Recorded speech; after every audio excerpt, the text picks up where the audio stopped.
There's no doubt that Michael Gove's justification for having been Secretary of State will be how many academies he gets and how many free schools are opened. And I'm not against academies, but I am against them driving everything that happens.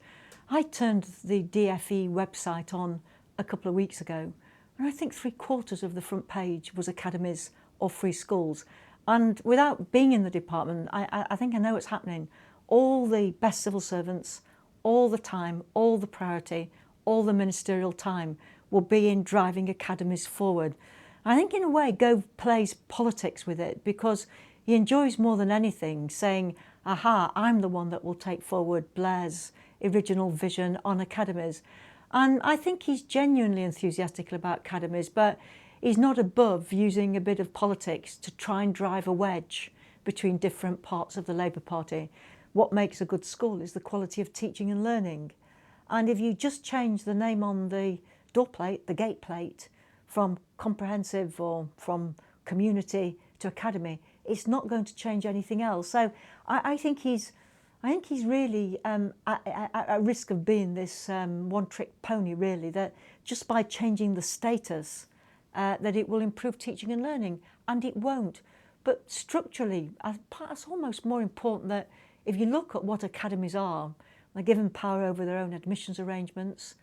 They don't have to employ teachers, which, you know, there's arguments for and against. I'm not wholly one side or the other on that. But they're given these freedoms. So what the risk is that we'll have 24,000 schools, all with their own admissions authority, all deciding their own curriculum, none of them signing up to paying conditions for teachers. I've not heard from Michael Gove as to his vision of what our education system looks like when that is the case. Because my own experience is that two things need to happen to a school. They need to be good in their own right. They go to bat for their own children. They defend their own community. But I've never met a school whose success isn't in part down to the nature of the partnerships it makes with other schools. So good schools are both dependent and interdependent. And I don't know where the interdependent thing comes in when there's no local authorities, no common curriculum, no common way we treat our teachers, no common admission arrangements, no common time of the day. And I think he's got that balance wrong. I don't think he's alive to that importance of how schools work together being an absolute key. Michael Gove's schooling served him well, and he's done very well out of it.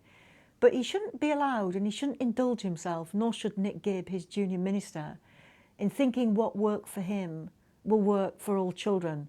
Now, to be clear, I want working class children to have the benefit of an academic curriculum. I'm actually in favour of a national curriculum. It's an entitlement.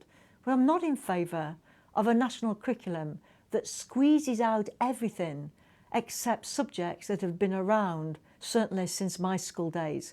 I've never yet heard Michael Gove speak about the benefits of skills or information technology or creativity or business studies, all those things that are part of a modern curriculum.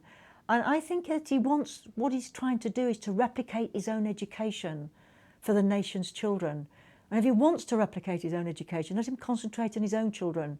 Don't let him put it on the nation's children. I think after a year, it's Michael Gove and the curriculum that frightens me most.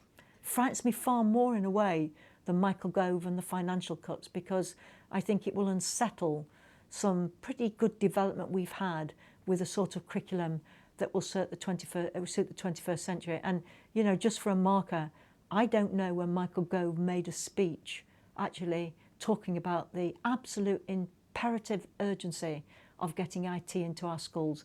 He's abolished Spectre. He's not interested in it. I think that's bad for, not just for our children, I think it's bad for United Kingdom.